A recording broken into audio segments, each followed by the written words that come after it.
would y'all rather have? $1 million or be Spider-Man? Shit, before watching Brand New Day, I would have picked Spider-Man with no questions asked. Think about it. Who wouldn't want to be Spider-Man? I get to swing around New York City, RKO niggas like Green Goblin. My travel distance like 10 seconds. I don't even need no car. After watching this movie, I really realized something. Everybody wants to be Spider-Man until they have to live like Peter Parker. Because everybody loves the mask, but no one wants to be the nigga underneath it. And we talking about the same nigga that lives like a chud. This small ass 2x2 apartment. Look like something out of Fortnite. My man's just trapping off of Murchan ramen noodles with no friends. His only friend is his damn computer.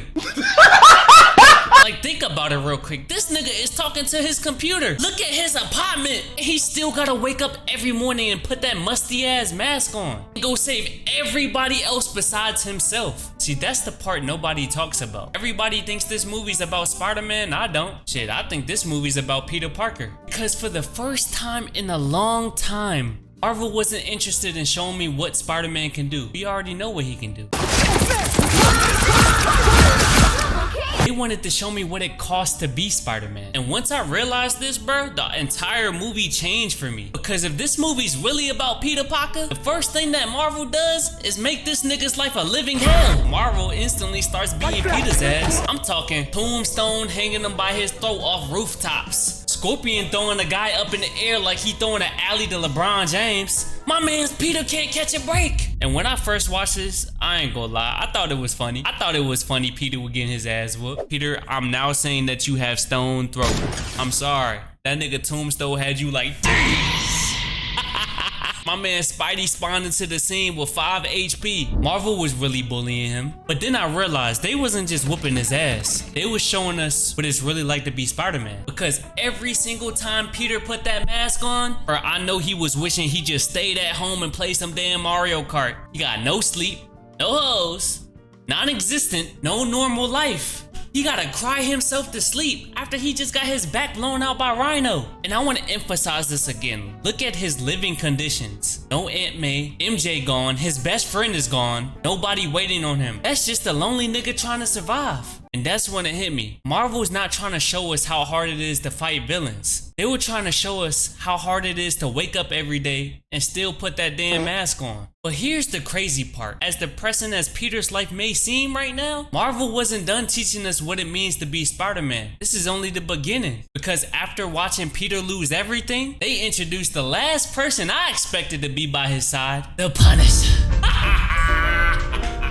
Frank Castle. Out of everybody in this movie, the person that made Peter's life better, the man Frank Castle himself. Are you blushing? I'm wearing a mask. I thought Punisher was just gonna be some trigger happy nigga in the movie. He wasn't really gonna do much. I really didn't know he was finna add on to the story. I mean, this nigga shooting at Hulk. Half the movie, I'm like, what is his old ass doing here? He can't fight mutants. You got no skills. You just shooting guns. What is you doing? And around shooting AI-15 at everybody. Like the nigga playing Team Fortress 2. Spider-Man over here fighting Hulk, Jean Grey, and mutants. But here's what surprised me. Punisher never became stronger. He never saved the day. Like the nigga really ain't do shit. But every single time Peter was alone, Punisher was there for him. I'm talking cracking jokes, talking shit. The amount of arguing they was doing throughout this movie was insane. Like being that grumpy ass uncle that no one ever wants to talk to. But when you actually go sit down and talk to him, he the coolest nigga ever. And then y'all remember when Jean Grey jumped inside Punisher's mind and said, oh, this guy got problems. After thinking about it, Punisher was never there to save Peter or assist him in these fights. Punisher was placed there so Peter didn't have to carry everything by himself. Because you don't always need someone to fix your problems for you. You just need someone to be there to help you get through them. Peter and Frank reminded me of you and your broke homeboy.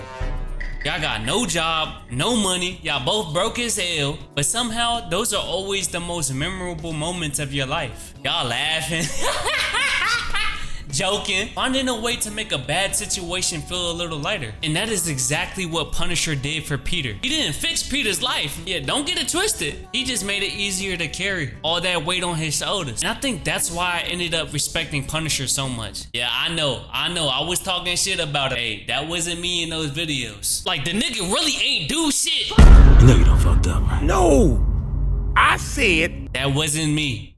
Yes, I like Punisher. But even with the Punisher around, Peter was still carrying one thing, and that was the nigga's trauma. He's the only one that can tackle that. Nobody else gonna carry it for him. It's his trauma. And Marvel knew exactly how to use it against him. Because just when Peter finally started getting comfortable, he had his girl on the rooftop, MJ. But no, it wasn't MJ. Jean Grey did the most diabolical shit in the entire movie. When Jean Grey made Peter think MJ remembered him, y'all remember that scene? I ain't gonna lie, I had a little smirk on my face. I ain't gonna lie, I smiled. I was like, oh shit, they better get back together. You know, Peter and MJ, he finally got his girl back, right? Then she pulled the rug on this nigga like a crypto scam back in 2023. She threw MJ off that damn building. Second that Jean Grey hit these off the rooftop, I wasn't even watching Brand New Day anymore at that point. They sent my ass back to 2014. Now, whoever wrote this script had to be sitting in Subway munching on a foot long, talking about some watch this. They over here trying to give us Gwen Stacy PTSD. That shit's so evil, bro. Why would you do me like that? And that's when I realized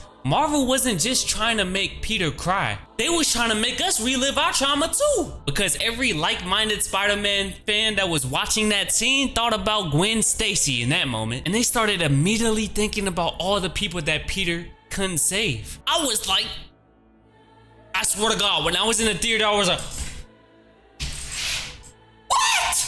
dude, I could not make this up, bro. I thought MJ was finna die. Immediately started thinking about every L this nigga took. Jean Grey didn't attack Spider-Man, she attacked Peter Parker. She weaponized every scar that he was still carrying, every piece of trauma. And that's what made this scene so evil.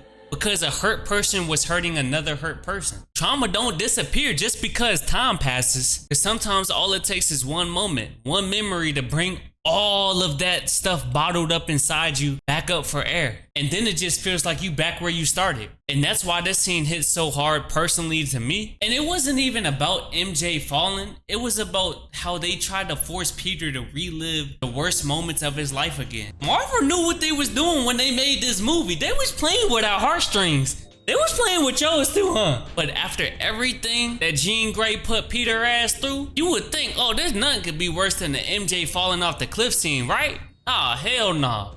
There's one scene in the movie that I feel like it's the most important scene of the film that changed the entire movie for me. Towards the climax of the movie in the end, Jean Grey had asked Peter one question. Who are you? Are you Spider-Man? Or are you Peter Parker? Early in the movie, you know, Peter would have probably picked the one that he thought he had to. He would have said Spider-Man. Because obviously he thought being Spider-Man means you have to sacrifice everything. Your friends, your family, your self-identity, Peter Parker, his happiness, his entire life. But this time, this got me so hyped, chat! When that nigga looked her dead in her eyes through the hand, this nigga said, I'm both. And that shit hit my soul. When I tell y'all I almost got out my seats, because that wasn't Peter beating Jean Grey. That was Peter finally beating himself. The person he was against the whole movie. He even tried limiting himself with them incubator chips. He was sedating himself. Peter thought he had to choose Spider-Man or Peter Parker. Why can't he just be both? At the end, he realized that he could be both. And that's why I don't think Brand New Day is a Spider-Man movie.